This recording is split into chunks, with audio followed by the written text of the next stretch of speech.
somos da Direciona Arquitetura.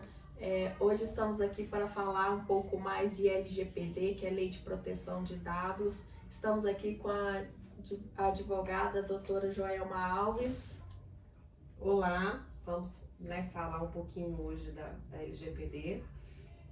O que vai ser, o que é a LGPD, né, e um pouquinho de dicas, né, de como trabalhar com LGPD, o que fazer, né, mais para tirar as dúvidas mesmo dos telespectadores, das pessoas de forma geral. Então fala um pouquinho pra gente o que é, né, o que isso vai interferir para nossa área e para as outras áreas aí. Esclarecer um pouco melhor para nós, que a gente tá surgindo isso há um tempo, mas agora tem vigor, então queria saber um pouco melhor. Né, tá todo mundo tratando pela sigla, que na verdade é Lei Geral do Processamento de Dados, né, de processamento de dados. Ela veio como uma proteção aos dados de todos nós cidadãos, tá? Porque nós temos o direito, né, a manter a nossa individualidade, né, de manter os nossos dados com certo sigilo, certa cautela, né?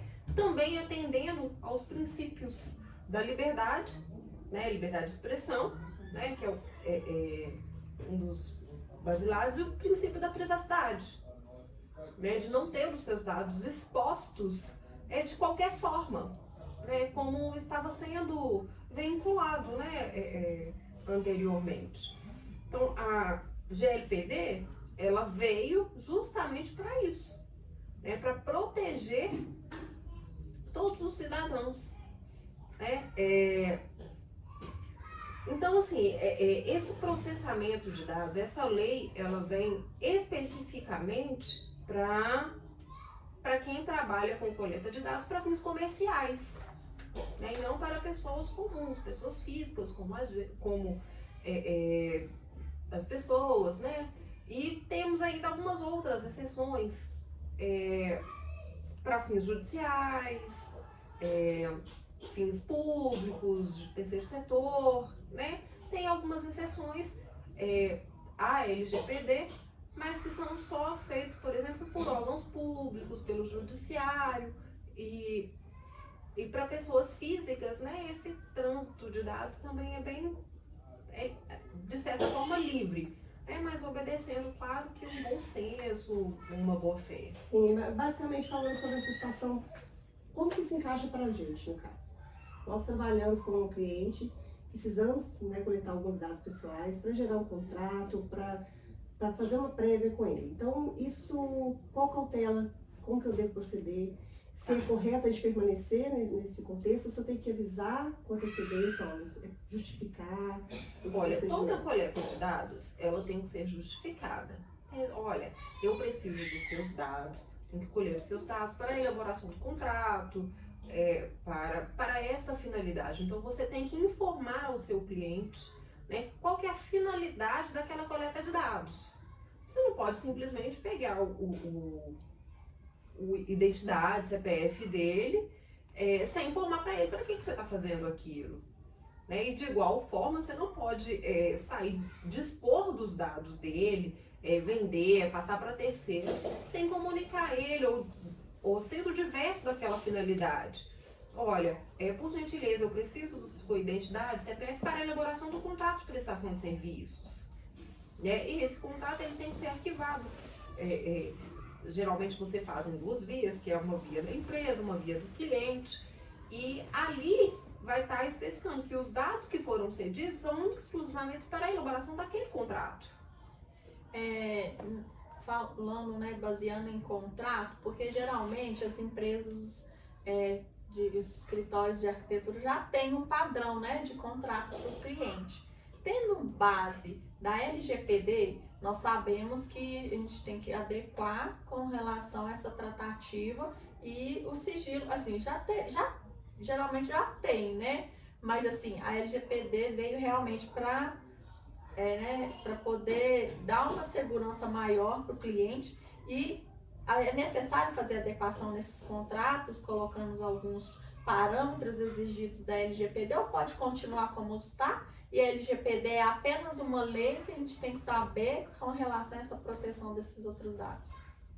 Vamos devagar e vamos por partes, né? Você fez uma colocação muito longa. Hoje, todos os contratos, eles já são cercados de confidencialidade. Sim. Tá? Então, todos os dados que você colhe para elaboração de contrato, ele é confidencial entre as partes que está sendo celebrado o contrato. Né? Você não pode simplesmente pegar um contrato, pegar os dados do seu cliente que você fez no contrato, passar para terceiros ou transferir o contrato, né? Porque ainda que não existisse a LGPD, seria ilegal. Porque se você tem os dados do seu cliente para aquela finalidade, é para aquela finalidade que você tem que utilizar. Doutora Joelma, no caso de construção e decoração, né, a gente entende que o cliente ele tem uma dívida longa, né, uma despesa grande, alta. E ocorre casos de no final ter algum débito. A gente pode pegar a dívida desse cliente, transferir para um terceiro, e o terceiro cobrar o cliente, a dívida comigo, ela anulou. Ele não tem mais a dívida comigo. E o terceiro que for, né, vamos dar o nome de comprar essa dívida, ele vai debitar tudo que o cliente devia e a dívida agora passa a ser ao contrário. Tá, vamos lá. No caso de cessão de crédito, porque isso é uma cessão de crédito, tá? Eu tenho um crédito a receber de uma pessoa X e essa pessoa X não me pagou ainda, mas eu tenho necessidade de receber o dinheiro agora. Então eu cedo esse crédito, eu vendo esse crédito para um terceiro. Para que eu possa fazer isso, eu tenho que ter anuência do meu devedor. Tá? A grande maioria, né, dos contratos e bancários de dívida já tem embutido cláusulas de autorização de cessão de crédito. Tá? Mas tem contratos também que não tem essa autorização.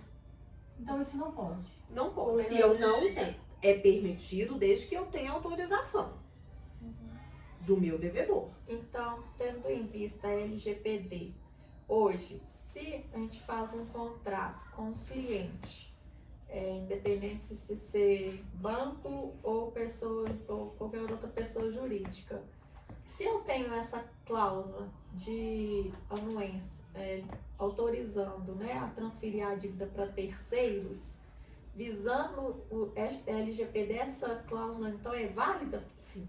Porque eu estou passando, né, os dados do meu cliente para terceiros. Em relação, a gente atua muito com prospecção de clientes. E número de telefone, e-mail, ele entra. Forma de divulgar um trabalho. Pegar uma lista de e-mails de uma amiga tem, outra amiga tem, vou juntar tudo isso e vamos divulgar. Até que ponto, né? Tá, vamos lá. O ideal é que, assim, você pode sim fazer um processamento de dados. Você pode sim receber dados, colher, tentar fazer a prospecção de cliente, não há problema nenhum nisso, tá? O que não pode a partir destes dados, você utilizá-los para prejudicar o terceiro. Você não pode prejudicar, porque a lei ela veio para salvaguardar os direitos dele, né? Individualidade, privacidade, e não para prejudicá-lo. Tá? Isso não vai atrapalhar a sua parte comercial. Tá? Você pegar uma lista que tenha telefone e e-mails para fazer uma prospecção de cliente não vai te atrapalhar nesse sentido. O que você não pode utilizar daquelas informações para poder prejudicar a outra parte. Tá? O ideal é que se tenha autorizações. Autorização para enviar mala direta, para enviar. Quando não tem essa possibilidade, não há problema desde que você não prejudique a outra parte.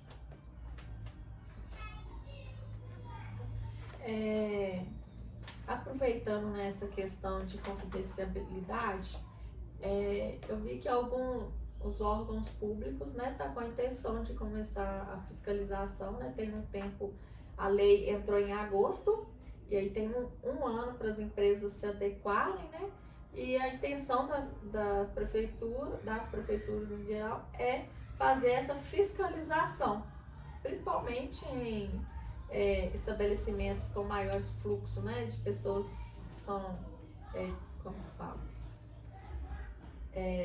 Maiores públicos de pessoas em geral, públicos em geral. No meu caso, no nosso caso, escritório de arquitetura, até onde essa fiscalização cabe para a prefeitura? Por quê? Tem os contratos, tem os arquivos, tem as pastinhas com os contratos, com os projetos de cada cliente e tem, nos escritórios, tem os projetos e tem tanto o arquivo físico quanto o arquivo digital. Até onde cabe essa fiscalização dos escritórios de arquitetura? Essa fiscalização da prefeitura ou dos órgãos estatais, ela pode ser feita. Ela pode ser feita. Ele não tem o direito, por exemplo, de ir lá e exigir de você os dados do cliente. Mas ele pode ir lá e exigir de você qual que é a sua segurança, como está sendo tratado esses dados, como que você está guardando esses documentos. E isso ele pode exigir de você. Ele não pode chegar lá e falar assim, olha, eu quero a ficha dos seus clientes. Nome, identidade, CPF, não pode, não é dessa forma. Tá? Mas ele pode chegar lá e falar assim, olha, o que você tem feito para preservar os seus clientes? Entendi. Entendeu? Entendi. Por quê? Porque os dados, nós temos vários dados, né? Mas os dados que a gente tem que pensar, né? O que a gente tem que proteger de certa forma, são aqueles que identificam o indivíduo. Identidade, CPF, né? Interessante seria evitar dados que possam gerar discriminação. Um exemplo, qual que é a sua raça? Qual que é a sua etnia? Qual que é a sua religião? Qual é a necessidade que você precisa disso para o seu cadastro? Nenhuma. De fato, hoje em dia, nos currículos já não são permitidos mais isso, né? Sim. Igual uma das preocupações que eu tive quando eu fiquei sabendo dessa lei foi porque nós conseguimos, né, por se tratar de pessoas da área, por se tratar de pessoas jurídicas, nós temos parceiros, fornecedores e a gente consegue material com preço mais justo. E a gente, para fechar a obra, a gente quer passar para o cliente que ele comprando conosco, o material é faturado pelo cliente, mas a gente consegue fazer todo um trâmite que o cliente pague aquele valor, né? A gente dá o nome de justo, paga o valor mais justo do material. Só que a gente pega os dados do cliente e esse trâmite quem faz com os fornecedores é a gente do escritório. Então eu pego todos os dados do cliente, encaminho para o meu fornecedor, para o fornecedor analisar, né, fazer uma análise de crédito, para ver se é possível fazer a compra do material. E aí depois que, né, é possível ou não, é combinado com o cliente. A partir do momento que você pediu os dados para o seu cliente, você já tem que pedir uma autorização. Olha, eu estou com os seus dados, vou passar para a empresa que vai fazer a análise de crédito e tudo mais. A partir do momento que ele te fornece os dados, ele já tem que te dar uma autorização. Ele te dá uma autorização tácita. Porque a gente serve mais de ponte, né? Ele te dá uma autorização tácita. Olha, ok, tá aqui os meus dados, pode passar para ele para ver se ele faz um preço melhor. Mas O ideal é se você fizesse isso por escrito. Uhum. Né? Olha, eu tô colhendo os dados aqui para passar para o fornecedor, para que ele possa fazer uma análise. Tente fazer isso por e-mail. Olha, eu vou te mandar um e-mail, você me dá um confirmo, um aceite e me encaminha os seus dados deste e-mail. Até onde é válido esse confirme, esse aceite pelos aplicativos de celular? Então, depende. Por quê? O ideal, e meio hoje, o mundo digital está tudo muito rápido, então hoje o e-mail tem validade jurídica. Esse aceite, a partir do momento, por exemplo, você mandou para ele por WhatsApp a mensagem, ele, ok, eu concordo, isso é válido juridicamente. Então, tendo em vista essa questão do aceite, né, do cliente com relação a fornecer, né, os dados dele para a empresa terceira, que é parceiro, né, dos escritórios, até onde esse aceite por via de aplicativo de mensagens é válido? Porque geralmente nessa correria que a gente está vivendo, né, o cliente já costuma falar, me manda pelo WhatsApp que eu olho e te retorno. Até onde que isso é aceito juridicamente e encaixa na LGPD? Atualmente, antigamente até que não, né? Mas atualmente, né, hoje com toda a tecnologia, com o meio digital e com todo esse avanço tecnológico que nós estamos vivendo em decorrência da pandemia, esse aceite ele é válido. Ele é válido até mesmo porque você tem como provar que o cliente aceitou a transferência de dados, aceitou aquela proposta, aceitou. Então, ele é perfeitamente válido. Doutora Joelma, e eu não sei se vai entrar muito a questão dessa nossa conversa, mas é algo que eu também acho muito interessante. A gente já tem assinaturas digitais, que aí a gente abaixa lá o aplicativo. Sim. Em alguns casos, né, a gente manda o contrato para o cliente através dessa assinatura digital. Sabe me falar se ela é ou não aceita? Porque eu já vi casos, né, já vi boatos que ela não funciona, ela não existe. Então, nós temos dois tipos de certificação de assinaturas, né, digitais. Nós temos as certificações, as assinaturas feitas por certificados, feitos por uma certificadora, que ela verifica os dados, confere assinatura, identidade. Você usa geralmente de tokens, né, ou sistemas para poder fazer essa assinatura. Essa assinatura, ela é legal. Ela é legal. Nós temos alguns aplicativos, né, ou até mesmo o Word tem lá assinatura digital, né? Esse não tem validade porque não tem como verificar quem foi o assinador efetivamente. Entendeu? Mesmo assim, tem uns aplicativos que você assina, dá o termo de ok, de acordo, de concorda, né, com aquele instrumento de contrato, mas pede para depois você tirar uma foto. Alguns até pedem para tirar a foto de frente, você virar o rosto de lado, pro outro. Mesmo assim, ainda não é válido? Essa assinatura ela é questionável, porque ainda que você tire uma frente de lado, pode ser você a não assinar. Porque hoje a gente vive muito essa questão do mundo digital. Então, um exemplo, né? A gente vê muito, né, profissionais né? Às vezes você não quer ter contato. Pegam cliente de outro estado, até mesmo de outro país. Eu acredito, até mesmo por nós, a gente já praticou muito essa forma de assinatura, eu acredito que o caminho mais prático seria esse aplicativo que a gente baixa, dá lá para o cliente assinar. Mas é coerente, né? É isso que você está passando pra gente, porque não é a primeira. Já houve outras pessoas comentarem, né, que não era 100% seguro. Até mesmo porque, por exemplo, um certificado digital de uma autoridade certificadora, igual a gente tem CertDesign e várias outras certificadoras, você tem uma senha pessoal intransferível, né?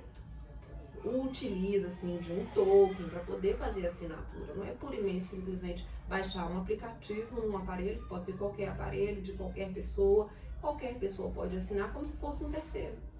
E voltando um pouquinho a questão do aceite, né, que a gente tinha conversado no início, para elaboração de contratos, né, essa coleta de dados ela não necessita de um aceite, né, de um termo de consentimento, né, até mesmo porque de forma tácita, a partir do momento que o cliente te entrega os dados dele para você elaborar o contrato, ele está te dando o aceite, né? Então, ela não necessita você ter o termo formal, que você está pegando os dados para coleta, para elaboração de contratos, né? Mas lembrando que sempre tem que informar para o cliente a finalidade, né? Você está colhendo os dados para dele, né? Voltando um pouquinho ao assunto que a gente estava falando sobre fiscalização, até que ponto isso gera multa ou não gera multa, é uma fiscalização só mesmo para solicitar uma adequação? Atualmente está sendo criado, né? Eu até não tenho como te informar se já foi criado, tá? Porque eu ainda não pesquisei nesse sentido. A ANPD, que é a Autoridade Nacional de Proteção dos Dados, que é na verdade, uma autoridade que vai fiscalizar, patrulhar, vai conferir, vai penalizar, pode ser com multa, né, com restrições, né, pode estar vários tipos de sanções. Isso entra também dentro da questão do PROCON? Entraria também? Sim, de certa forma sim. Apesar que o PROCON ele é um órgão administrativo, ele não tem um poder de polícia. Ele não tem um poder punitivo. Né, ele é um órgão administrativo que penaliza, que instrui, né? Mas um poder punitivo de acionar e de falar que não pode, ele não tem esse poder. Até no descarte das informações do cliente, nós temos que tomar cuidado, né? Por questão mesmo para não expor, né, os dados do cliente. Mas se ao decorrer do caminho, né, a lei foi lançada em agosto e o cliente simplesmente informar que você passou as informações dele para terceiros sem o consentimento deles por conta da adequação, né? Porque agora eu acho que o que mais vai surgir são essas dúvidas, né? Até onde ele pode cobrar essa adequação do banco? A partir de agosto? Diante? Então, vamos lá. Primeiro que o cliente vai ter que provar que você transferiu os dados dele sem consentimento, né? E segundo, esses dados, para ter uma penalidade, assim, vamos dizer uma penalidade, algo que vá inferir, ele não pode ser penalizado ou cobrado por algo que ainda não estava em vigor. Então eu não posso ser punido, que é o princípio da anterioridade, não posso ser punido, né, por algo que não tem lei. Se antes eu não tinha essa regulamentação, se eu não tinha essa obrigatoriedade, eu não tinha uma exigência de como descartar os dados, por que agora eu vou ser penalizado por algo que aconteceu antes da edição da lei? Entendeu? Então eu não posso ser penalizado por isso. Até onde que assim, os escritórios de arquitetura em geral e os demais estabelecimentos têm que realmente preocupar com a LGPD? Eu acho que o tempo todo, né? Sim. Nós temos que nos policiar nossas empresas, nossos escritórios, de forma a realmente resguardar os dados pessoais dos nossos clientes, dos nossos contatos, dos nossos colaboradores, né? Então, a todo tempo nós temos sim que nos preocupar, nos adequar e fazer o máximo para que esses dados não sejam utilizados de forma indevida, que não sejam utilizados para prejudicar ninguém. O telefone de contato também entra no LGPD? Alguém pedir telefone de contato, Sim, mesmo que comercial? sim. Por isso que a gente tem que tomar um pouco de cuidado, né? Não quer dizer que você não possa pegar o telefone para fazer um marketing, uma mala direta ou ligar, né? Mas a gente tem que ter uma certa cautela. Como a gente evitar problema? precisa de ser utilizado, compartilhar. Vamos supor que a gente tem uma empresa que trabalha com várias parcerias. Tem que divulgar telefone de pedreiro, pegar telefones novos, né, funcionários, e a gente tem essa conexão com o cliente, com a empresa que a gente vai comprar o material ou vice-versa. O pessoal que está comprando vai solicitar o telefone de algumas pessoas que trabalham com a gente, em parceria, ou que a gente vai indicar. Isso entra também dentro da lei, não, né? Não. Em questões de vídeos, né?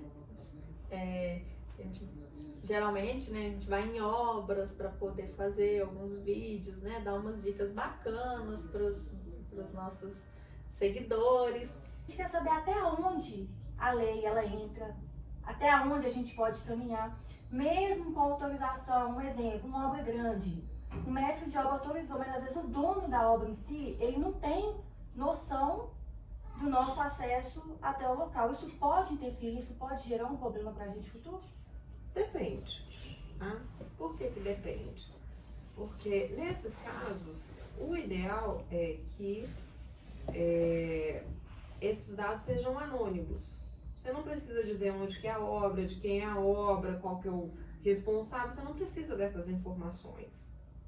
São informações que não vai identificar, né, o dono, o local, a obra. A partir do momento que não tem identificação, que são dados anonimados, né, você pode gravar, você pode filmar.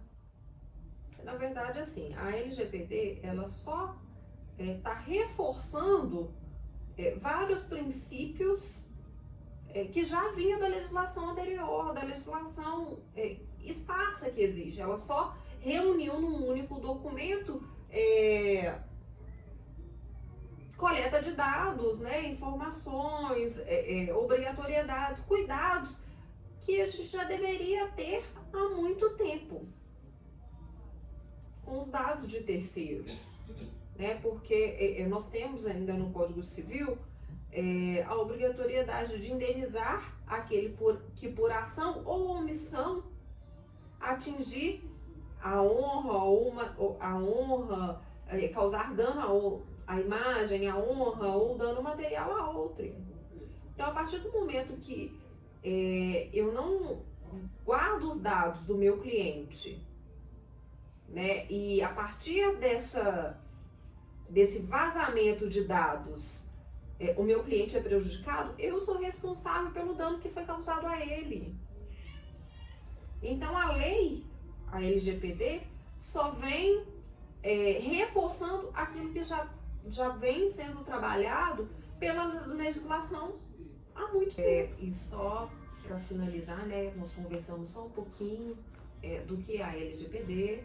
Ainda tem várias coisas que nós podemos trabalhar, mais para frente a gente conversa um pouquinho mais, né? À medida que os seguidores tiverem dúvidas, a gente vai trabalhando essas dúvidas. A lei, ela entrou em vigor, né, foi editada agora em agosto, passou a vigorar em setembro, né, e as empresas, né, hoje têm um ano para se adequar, né, a toda a legislação. Muito obrigada. Bom, pessoal, esperamos ter atendido as expectativas de vocês com relação às dúvidas de LGPD, principalmente no âmbito de arquitetura e urbanismo. Agradecemos imensamente a doutora Joelma pela disponibilidade em tirar nossas dúvidas.